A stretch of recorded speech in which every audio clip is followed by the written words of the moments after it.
लोकसभा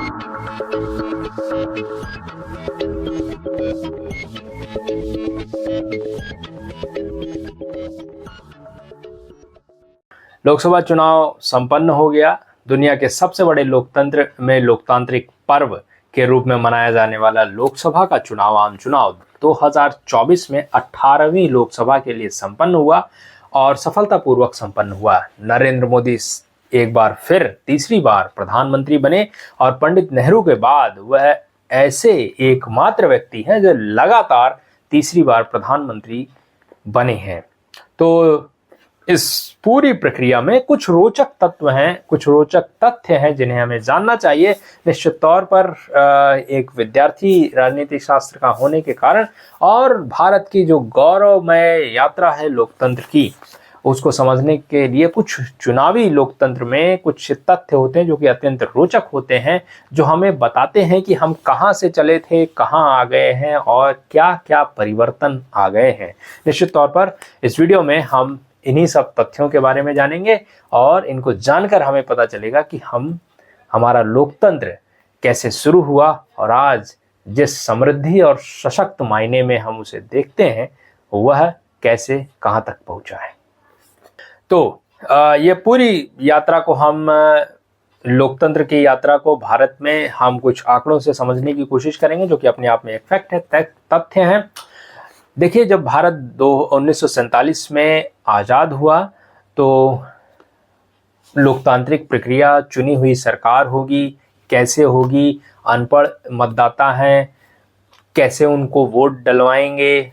पश्चिम में चर्चिल ने और पश्चिम के राजनीतिक विचारकों ने यहाँ तक कहा था कि 15 से 20 वर्षों से ज़्यादा भारत एकजुट नहीं रहेगा।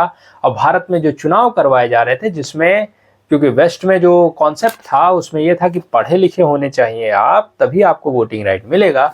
यहाँ पे अनपढ़, गरीब, निर्धन, महिला, पुरुष, काले, गोरे, सबको वोटिंग राइट दे दिया गया। तो उन्होंने बोला कि ये इनका दिमाग ठीक नहीं है, ये लोकतंत्र को समझते ही नहीं है। बताइए, एक अनपढ़ व्यक्ति क्या वोट डालेगा? एक महिला कैसे वोट डाल सकती है? पश्चिम के बड़े बड़े विचारक और बड़े बड़े देशों में जो अपने आप को लोकतंत्र कहते हैं, उनमें यह माना जाता था महिलाओं के अंदर दिमाग नहीं है तो उनको वोटिंग राइट नहीं मिलना चाहिए। महिला कैसे वोट डाल सकती है? कुछ देशों में शुरू किया गया था और इसके बारे में आप पढ़ सकते हैं कि वोटिंग राइट्स के लिए कितना बड़ा आंदोलन चलाया गया था पश्चिम में। ये हमें देखने की जरूरत है। लेकिन भारत में संविधान लागू होते हुए एक सिंगल डिबेट भी नहीं है संविधान सभा में कि महिलाओं को वोटिंग राइट दिया जाए या नहीं दिया जाए। इसके लिए भारत में महिला और पुरुष बराबर है और दोनों को वोटिंग राइट मिलना चाहिए। काले गोरे का फर्क नहीं है, निर्धन और अमीर का फर्क नहीं है, सभी को वोटिंग राइट मिलेगा और बराबर मिलेगा। तो यह लोकतंत्र की एक प्रक्रिया शुरू की जिसकी बड़ी आलोचना या बड़ी खिल्ली उड़ाई गई पश्चिमी देशों द्वारा, पश्चिम के बड़े बड़े विचारकों द्वारा। लेकिन उस समय हमारे चुनाव आयोग ने बड़ी मेहनत की और देश की जो शासन प्रशासन व्यवस्था थी उसने मेहनत की और सफलतापूर्वक 1951-52 में प्रथम लोकसभा चुनाव संपन्न हुआ। आज हम देखते हैं कि बहुत बड़े पैमाने पर खर्च किया जाता है और लोग जो है पानी की तरह नहीं, आप ये समझिए कि झरने की तरह पैसा बहाते हैं। कहाँ से पैसा आ रहा है और कितना खर्च हो रहा है ये पता ही नहीं चलता। चुनाव आयोग का बजट भी भारी भरकम हो चुका है। तो यात्रा शुरू हुई थी, हमने बैलेट पेपर से शुरू किया था। कोई ईवीएम नहीं होती थी। आपको जिसको वोट डालना है मुहर लगाकर अलग अलग, देखिए उस पर्ची पर रंग नहीं होते थे, पर्ची उसमें एक ब्लैंक पेपर होता था और उस ब्लैंक पेपर को कोई स्टैम्प भी नहीं लगाना होता था। कोई ब्लैंक पेपर ये आपको जो है डालना है तो कैसे वोट डालेंगे? ब्लैंक पेपर से। अलग अलग रंग के डब्बे होते थे और उनमें चुनावों दलों के जो है निशान बना दिए जाते थे। तो आपको ब्लैंक पेपर दिया जाएगा और आप जो है ले जाकर जिसको आप वोट डालना चाहते हैं उस डब्बे में डाल दीजिए, फिर निकालकर उसकी गिनती कर लीजिए। इस तरीके से शुरू हुआ था, ब्लैंक पेपर से, कुछ नहीं होता था। और फिर उस समय जो मैं आपको आंकड़ा दे रहा हूँ उसमें जो पहला लोकसभा चुनाव निर्वाचन हुआ था तो चुनाव आयोग ने 60 पैसे प्रति मतदाता खर्च किया था। मतलब उस समय जो 17 करोड़ के आसपास जो मतदाता बताए जाते हैं, 60 पैसे के हिसाब से चुनाव कराया गया था। मतलब चुनाव आयोग को चुनाव कंडक्ट कराने में प्रति मतदाता केवल 60 पैसे ही खर्च करने पड़े थे। ठीक है। उसके बाद 2004 में अगर आप देखें, जब ईवीएम का प्रवेश हो गया था, तो प्रत्येक मतदाता पर 12 रुपए खर्च होने लगे। 2009 में यह बढ़कर 17 रुपए हो गए। 2014 में, जो कि भारी भरकम आपको लगा देखिए, 17 से सीधा 46 रुपए हो गए। और 2019 में, जिसे कहा गया कि इसमें कई हजार करोड़, 60,000 करोड़ से ज्यादा का जो खर्च किया गया, चुनावी खर्च है, उसमें 72 रुपए प्रति मतदाता चुनाव आयोग को खर्च करना पड़ा। और निश्चित तौर पर 2024 में आप जब आंकड़े आएंगे तो उसमें पता चलेगा कि और भी ये इसमें बढ़ोतरी ही हुई होगी, कम तो इसमें नहीं हुआ होगा। लेकिन इसमें एक अपवाद स्वरूप है कि निरंतर बढ़ता ही नहीं रहा। 1951-52 में जब 60 पैसे प्रति मतदाता खर्च किए गए, उसके अगले चुनाव में 1957 में प्रति मतदाता 30 पैसे ही खर्च करने पड़े। अब आप कह सकते हैं कि बढ़ा, शुरू किया फिर घट गया, फिर कैसे बढ़ गया? इसमें एक बात, आप बुनियादी बात ये समझ लें कि कुछ लॉजिस्टिक्स, कुछ सामान और कुछ प्रक्रियाएं जब शुरू में की गई तो ज्यादा खर्च किया, लेकिन जब दोबारा से, तो उन्हीं चीजों को दोबारा हम यूज कर सकते हैं, तो वो खर्च कम हो गया होगा, इस वजह से ऐसा हुआ होगा।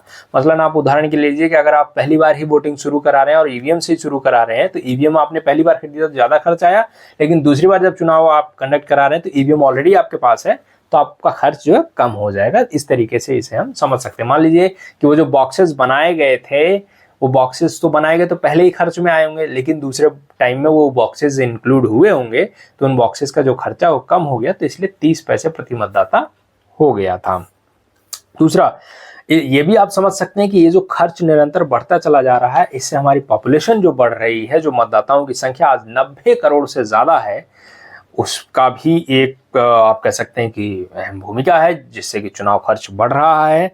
दूसरा, आप देखेंगे 2019 में 75 दिन तक चले चुनाव में 60,000 करोड़ रुपए खर्च किए गए थे, और प्रत्याशी जो खड़े हुए थे उनकी भी चुनाव खर्च की जो सीमा है वो 70 लाख से बढ़ाकर 95 लाख कर दी गई थी, लगभग 1 करोड़। मतलब आपके पास 1 करोड़ रुपए है तो आप चुनाव लड़ें, नहीं है तो ना लड़ें, ये हालत हो गई है। 1951-52 में जो पूरा जो चुनाव हुआ था, उसमें जो टोटल खर्च हुआ था, उसमें 10.5 मतलब 10.5 करोड़ रुपए में ही चुनाव संपन्न हो गया था। जबकि 2019 में आप देखते हैं कि 60,000 करोड़ रुपए से ज्यादा का खर्च किया गया। मतदाताओं की कुल संख्या आपको भी पता ही है कि जो पहला हमारा चुनाव हुआ था 17.5 करोड़ से बढ़कर आज 90 करोड़ से ज्यादा, 92-93 करोड़ मान सकते हैं, लेकिन 90 करोड़ से ज्यादा मतदाता अभी हमारे देश में हैं। और चुनाव प्रचार के लिए आज आप देखते हैं हेलीकॉप्टर आया जी, और उतर गए नेता और प्रचार करने के लिए चले गए। आज यहाँ अभी दिखाई दे रहे हैं, कुछ समय बाद बिहार पहुंच जाएंगे, फिर बंगाल, फिर वापस दिल्ली भी आ जाते हैं।